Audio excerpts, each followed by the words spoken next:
मीरा भाईंदरमध्ये झॉम्बी ड्रग्सची entry. Viral व्हिडिओमुळे शहरात भीतीचे वातावरण. भाईंदर पश्चिम 90 फीट रोड आणि बाळासाहेब ठाकरे मैदानाजवळ संशयास्पद घटना, युवकांमध्ये वाढती चिंता. मीरा भाईंदर शहरातून एक धक्कादायक बातमी समोर येत आहे. बंगळूर, बिहार आणि चंदीगड नंतर आता मीरा भाईंदरमध्येही कथित झॉम्बी ड्रग्सचा एंट्री झाल्याची चर्चा रंगू लागली आहे. सोशल मीडियावर व्हायरल झालेल्या काही व्हिडिओमुळे नागरिकांमध्ये भीतीचे वातावरण निर्माण झाले आहे.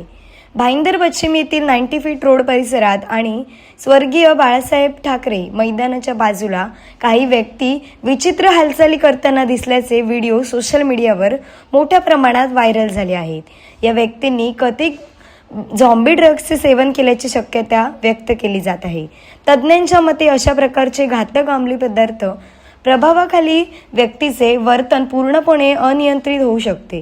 काही प्रकरणांमध्ये व्यक्ती स्वतःला किंवा इतरांना इजा पोहोचवण्याचा प्रयत्न करत असल्याच्याही घटना समोर आल्या आहेत. स्थानिक रहिवाशांनी प्रशासन आणि पोलिसांना तातडीने या प्रकरणाची चौकशी करण्याची मागणी केली आहे. या ड्रग्सचा पुरवठा कोठून होत आहे, कोणत्या नेटवर्कद्वारे शहरात पोहोचत आहे याचा तपास करून संबंधितांवर कठोर कारवाई करण्याची मागणी होत आहे. मीरा भाईंदरमध्ये कथित झॉम्बी ड्रग्सची चर्चा सुरू असताना प्रशासन आणि पोलिसांनी याची गांभीर्याने दखल घेणे गरजेचे आहे. या प्रकरणात नेमके काय सत्य आहे, हा ड्रग खरोखर शहरात पोहोचला आहे का, याकडे आता सर्वांचेच लक्ष लागले आहे.